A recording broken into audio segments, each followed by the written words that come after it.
આપણી સંકલ્પ ન્યૂઝ ચેનલને સબસ્ક્રાઇબ અને લાઇક કરો, બેલ આઇકન દબાવો જેથી આવનાર ન્યૂઝ અપડેટ્સની નોટિફિકેશન આપના મોબાઈલ પર સૌથી પહેલા પહોંચે. Like, subscribe and share the video. નમસ્કાર દર્શક મિત્રો, હું છું પૂજા ટંડેલ. સંકલ્પ ન્યૂઝમાં આપનું સ્વાગત છે. સમાચારની શરૂઆત કરતા પહેલા એક નજર આજના મુખ્ય સમાચાર ઉપર. વલસાડ મોગરાવાડીમાં પ્રતિબંધિત ચાઇનીઝ દોરી સામે રેડ કરવા ગયેલ સિટી પોલીસ કર્મી પર હુમલો. એક્ટિવા મોપેડમાંથી ચાઇનીઝ દોરાની ફિરકી મળી આવતા 3 મહિલા સહિત પુરુષે હુમલો કરતા કાર્યવાહી. વલસાડના મોગરાવાડી વિસ્તારના નાગેશ્વર મંદિર ખાતે પ્રતિબંધિત ચાઇનીઝ દોરી હોવાની માહિતી મળતા વલસાડ સિટી પોલીસે રેડ કરી હતી. પ્રતિબંધિત ચાઇનીઝ દોરી મળી આવતા રેડ દરમિયાન પોલીસ પર હુમલો કરવામાં આવ્યો હતો. વલસાડ સિટી પોલીસના સર્વેલન્સ સ્ક્વોડના હેડ કોન્સ્ટેબલ સહદેવસિંહ સોલંકીને બાતમી મળી હતી કે યશ દીપકભાઈ નિકમ ચાઇનીઝ દોરીનું વેચાણ કરી રહ્યું છે. તપાસ દરમિયાન યશના એક્ટિવા વાહનમાંથી ચાઇનીઝ દોરીની ફિરકીઓ મળી આવી હતી. પૂછપરછ ચાલી રહી હતી ત્યારે યશ નિકમના માતા પિતા દીપકભાઈ નિકમ અને ડિમ્પલબેન નિકમ સહિત અન્ય લોકોએ ઉશ્કેરાઈને પોલીસકર્મી સહદેવસિંહ પર હુમલો કર્યો હતો. તેમણે આ હુમલામાં સહદેવસિંહને હાથમાં ઈજા પહોંચી હતી. ઘટનાની જાણ સિટી પોલીસની ટીમને થતાં તાત્કાલિક સ્થળ ઉપર પહોંચી 3 મહિલા સહિત પુરુષ સામે કાર્યવાહી હાથ ધરી પ્રતિબંધિત ચાઇનીઝ દોરી પણ કબજે કરી હતી.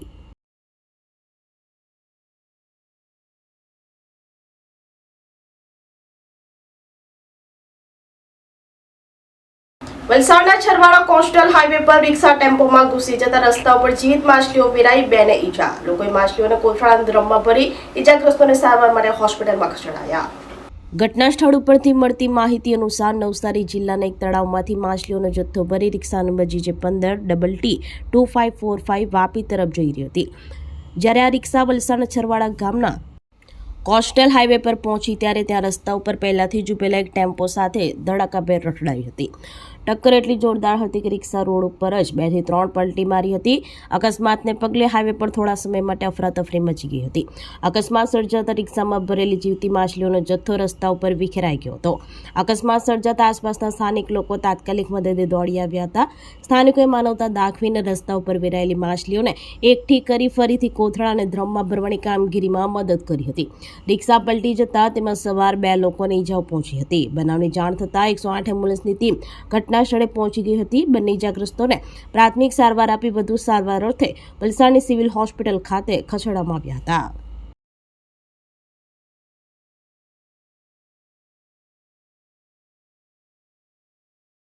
ઉત્તરાયણ પર્વને લઈ પારડી જીવદયા ગ્રુપ અને વન વિભાગ દ્વારા 1000 જેટલા સેફટી ગાર્ડ વિના મૂલ્યે વિતરણ કરાયા.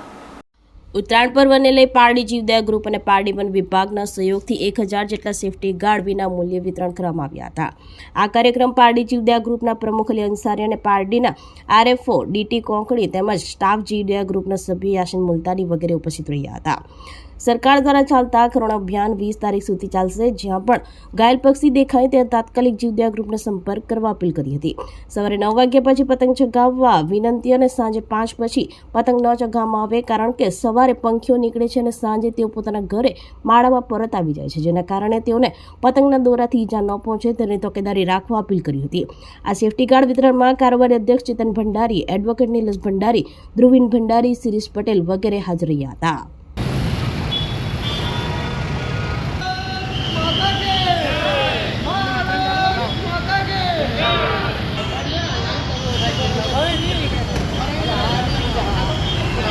આજે 10/1/2026 રોજે જીવદયા ગ્રુપ અને પારડી ફોરેસ્ટ સાથે મળીને કરુણા અભિયાન નિમિત્તે લોકોને 1000 જેટલા સેફટી ગાર્ડનું ગાડી પર લગાવવામાં આવ્યું છે. અને જીવદયા ગ્રુપ આ કામ 2014 થી વલસાડ જિલ્લામાં સૌથી પહેલા જીવદયા ગ્રુપે ચાલુ કરેલ અને એ કામ આજ સુધી આ કામ સ્ટાર્ટ છે. અમારું મુખ્ય હેતુ છે કે આ સેફટી ગાર્ડ લગાવવાથી લોકોનો જીવ બચે અને જે ચાઇનીઝ દોરાથી ગળા કોઈનું ના કપાય ને કોઈનો જીવ બચે એ અમારો મુખ્ય અમારો છે. અને ગુજરાત સરકાર દ્વારા કરુણા અભિયાન નિમિત્તે આજથી અને 20 તારીખ સુધી આ અમારું અભિયાન ચાલુ રહેશે. અને પારડી તાલુકામાં જ્યાં પણ કોઈ પણ ઘાયલ પક્ષી દેખાય તાત્કાલિક મારા જીવદયા ગ્રુપને કોન્ટેક્ટ કરવા વિનંતી તથા અન્ય કોઈ પણ સંસ્થાને કોન્ટેક્ટ કરવા વિનંતી. પારડીના અશ્વમેઘ વિદ્યાલયના 10 વર્ષ પૂરા થતા એન્યુઅલ અશ્વમેઘ કાર્નિવાલ તથા નારી સંમેલન યોજાયું. સંરક્ષણ આયુર્વેદ પ્રાચીન ધર્મ પુસ્તકો કલા સંસ્કૃતિનું ભવ્ય પ્રદર્શન, ભાગ લેનાર માતાઓનું સર્ટિફિકેટ ટ્રોફી આપી સન્માનિત કરાયા. પારડી તાલુકાના સોંડલવાડા ખાતે અશ્વમેઘ વિદ્યાલયના 10 વર્ષ પૂર્ણ થયાના ભાગરૂપે એન્યુઅલ અશ્વમેઘ કાર્નિવાલ 2026 શક્તિ સે પ્રગતિશીલ શક હેઠળ તેમજ નારી સંમેલન મેળાનું આયોજન કરવામાં આવ્યું હતું. આ કાર્યક્રમમાં મુખ્ય મહેમાન પારડીના સામાજિક કાર્યકર્તા દીપ્તિબેન ભંડારી, અતિથિ વિશેષ સોંડલવાડા ગામના સરપંચ પિનલબેન પટેલ, શાળાના ટ્રસ્ટી ધર્મિષ્ઠાબેન, ડિમ્પલબેન, શાળાના managing director Harshad Patel, campus director Manoj Patel, Acharya જનક પટેલ, સુરેખાબેન હાજર રહ્યા હતા. કાર્યક્રમની શરૂઆત મુખ્ય મહેમાનો દ્વારા દીપ પ્રાગટ્યથી કરવામાં આવી હતી. મુખ્ય મહેમાન દ્વારા નારી શક્તિના વિશેષ ઉદાહરણો પૂરા પાડી માતાઓને પ્રેરણા પૂરી પાડી હતી. આ કાર્યક્રમમાં પ્રાઇમરી વિભાગના બાળકો દ્વારા ભારત દેશના વિવિધ રાજ્યો વિશે માહિતી આકર્ષક વેશભૂષા ધારણ કરી રજૂ કરવામાં આવી હતી. આ સાથે સંરક્ષણ, આયુર્વેદ, પ્રાચીન ધર્મ પુસ્તકો, કલા અને સંસ્કૃતિનું ભવ્ય પ્રદર્શન કરવામાં આવ્યું હતું. ભારત દેશની નારી શક્તિની ઝાંખી જોઈ સૌ કોઈ મંત્રમુગ્ધ થઈ ગયા હતા.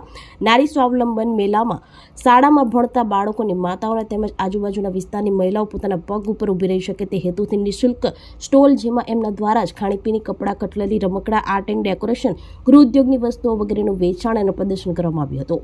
ભાગ લેનાર માતાઓને સર્ટિફિકેટ અને ટ્રોફી આપી શાળા દ્વારા પ્રોત્સાહન પૂરું પાડવામાં આવ્યું હતું. આ કાર્યક્રમમાં આસપાસના વિસ્તારમાંથી કુલ 2500થી વધુ લોકોએ ભાગ લીધો હતો. આ પ્રસંગે પ્રાઇવેટ સ્કૂલ ઓફ એસોસિએશન વલસાડના સેક્રેટરી મિત્તલબેન પણ ઉપસ્થિત રહ્યા હતા. આ ઉપરાંત વલસાડ જિલ્લાના ખ્યાતનામ વ્યક્તિ એવા જતીનભાઈ દેસાઈ, CRC બિપિનભાઈ, બ્લડ બેંક પારડીમાંથી અજયભાઈ વગેરે ઉપસ્થિત રહ્યા હતા. ગરમી લાગે બપોરના પછી એટલે